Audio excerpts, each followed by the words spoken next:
Gandang umaga. So, dahil sa medyo natagalan bago ako nakapag-vlog, so parang feeling ko sa ngayon ay parang nagsisimula ulit ako, baguhan ulit. Ayan, dahil sa parang baguhan tayo ulit, parang nagsisimula ulit. Eto muna, ulitin natin. Masaya to eh. Ewan ko ba kung bakit gustong-gusto ng mga tao yung mga ganito? Okay, explain ko kung bakit hindi siya talaga gagana. Pero para sa mga mga believer, pagganahin muna natin. Ganun lang muna. Free video muna. Oops, baka umandar ka ng diretso. Wag muna. Mahirap kasi to pag umandar na siya, hindi na siya titigil. Ang galing! Ang galing! Op! Nakulit. Okay. So, ganun guys. Sa mga hindi nakakakilala sa akin, ako po si Juan Dilasag. At your service.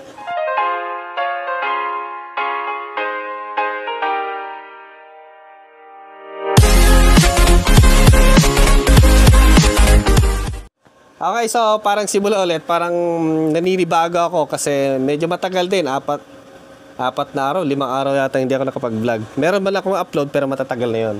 Sa mga believer muna, pagganahin muna natin. Nakakatakot baka umandar siya ng dire-diretso, hindi na natin mapigil. Set up muna natin, lagay natin yung kanyang belt. Ano ba? Gagana to na mag-isa eh. Okay, paikutin natin. Okay, tali na yung ginamit ko, budget na budget. Okay. Ups. Pagganahin muna natin kasama ng may wag electric fan natin. Palagi kasama electric fan. Pag wala electric fan, hindi magandang performance. Okay. So, yan siya guys. Lapit ko sa inyo ha. Yan. Okay. Mukhang may kababalagan na naman gagawin si Juan Dilasag. Yan. So, ito. Pag binitayuan ko to, marami nagsasabi baliktad daw yung ikot. Anong baliktad? Baliktad ba yan? Oh. Oh, yan oh. Aandar na siya oras sa binitiwan ko. See? Unti-unti yan, bibilis yan. Ba't parang ayaw yan? Tulungan lang natin. May konting imbalance kasi kaya hindi siya agad-agad. Yan oh. Ayan na, arangkada na. Dapat fix to kasi malakas yung ikot niya. So i-check natin yung kanyang output. Oh, yan guys oh. Yan yung kanyang output. Nasa 211.6. Baka sabihin nyo connected yung ilalim ha. Eto, papakita natin. Kahit buhatin pa natin yan oh. Wala.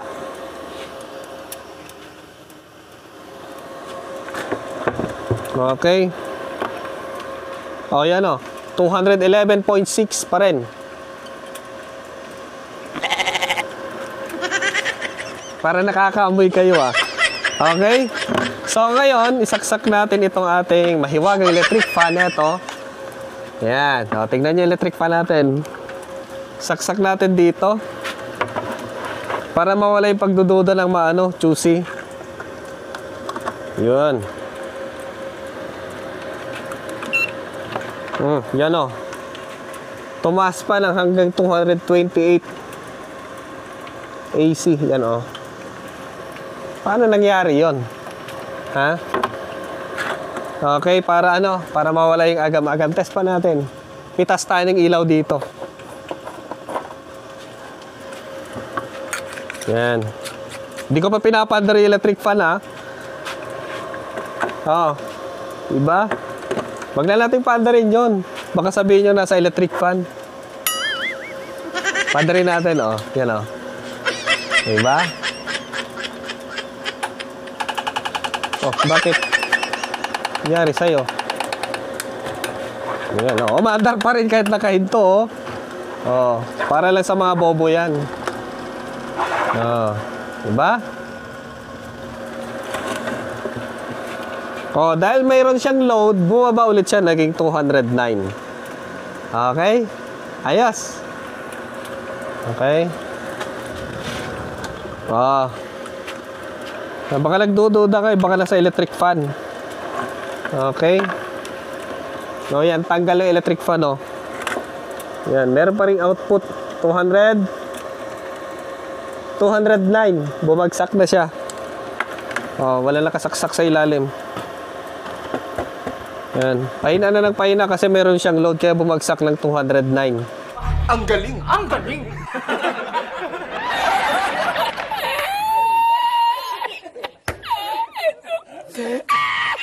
So, ganito siya nangyari, guys. Balik natin dito.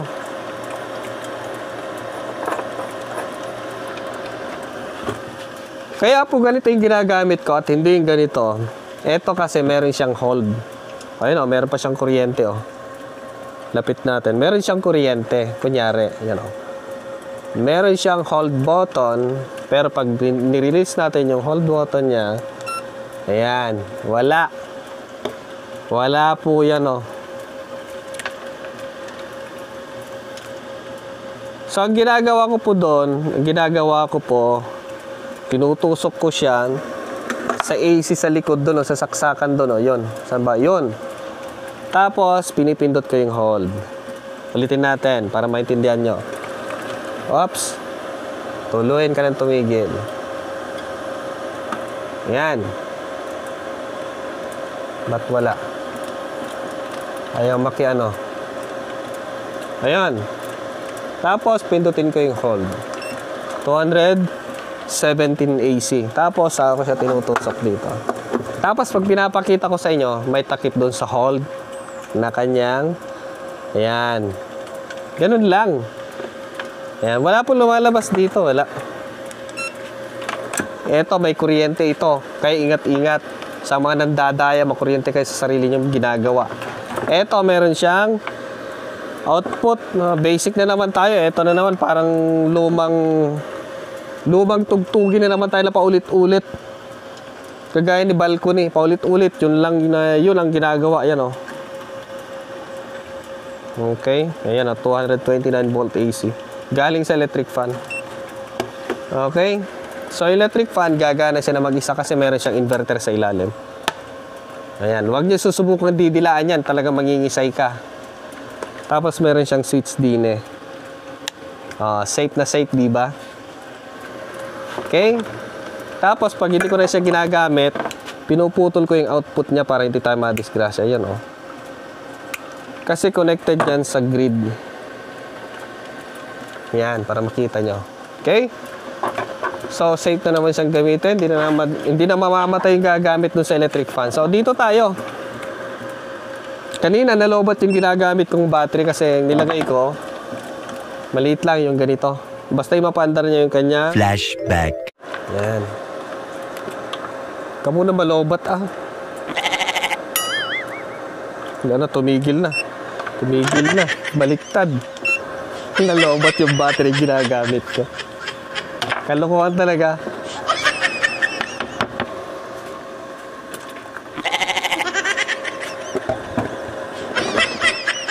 Main ingredients, stick glue. Pag may ganito, kikita ka ng malaki. Ano bang tawag doon? Take 2. Okay, take 2. Mali. Yan, dito sa ilalim. Yan o. Hindi ko na dinikit kasi nga mabagal uminit yung ating heat gun. Yan. Meron siyang 18350 sa loob, sa ilalim. So may mga battery pang mas maliit. Yung mga ganito pwedeng doblehin para kahit paano pwede natin isiksik sa mga tubular. Yung 18350 or yung mga alkaline battery, kasyang-kasya sa ilalim ng tubo. So, daling itago yan. Yan. Eto, naka-stick glue lang to. Kahit pitasin mo lang yan, tanggal oh. Okay? So, para lang, para mabuhay sa mundong ito. Okay? Avoid lang na claim na talagang gumagana. Hindi, gumagana yun, guys. Okay. So, tatanungin nila sa akin, possible ba talaga nagagana ang over unity or yung mga ganitong concept? Hindi, guys. Kasi nga, kilala naman natin ang tubig ay napakagaling mag-balance yan.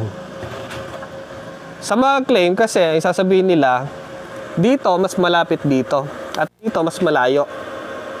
So mas mabigat dito kagaya ng mga false claim ng mga water pump na, ano ba yun? Pump na walang kuryente. Tapos ang ginagamit lang nila ay drum. Baling gravity daw. Hindi gagana yan, hindi gagana. Kasi nga yung mga sirang motor, sana continuous na humihigop yung kung sira yung motor. Bakit kailangan pa natin ng motor? Yung mga may setup ng mga water pump. Wala. Simpleng, ano yan? Isipin nyo na lang, ganon. Okay, so hindi siya gagana. Ayan, kahit sabihin na natin na, yan o, imbalance kasi, hindi tama yung distansya. So kahit kiluhin mo, i-balance mo yung lahat-lahat, perfect na talaga yung distance, wala pa rin. Kasi nga, dito, ang tubig kasi, papasok yan sa lahat ng mga space. Magbabalance at magbabalance yan. Yan o. Equal na equal dito. Hindi ang gagana na sabihin natin dito mas malayo at mas malapit dun. Hindi. Naka-equalize lahat yan. Okay, kung metal naman gagamitin natin, ganun pa rin. Kasi nga magbabalance pa rin yung ano niya, yung bigat. Kahit sabihin natin dito nasa dulo na siya, nandito naman yung isa, so para mas mabigat dito. Hindi. Kasi nga, nagtutulungan lahat yan para ma-balance yung kanyang bigat. Umikot na naman. Hindi. Ayan o, nakabalance siya o. Nakadistribute sa lahat ng space niya. Ayan, hindi na magsasay ng pagod yung tubig para magpabigat lang dito. Ano yan, buhay? Okay, so maraming salamat sa inyo panonood sa video na to. Next time ulit, kita-kita na naman tayo. Parang nanibago ako ulit, parang first time ko ulit mag-vlog. Okay?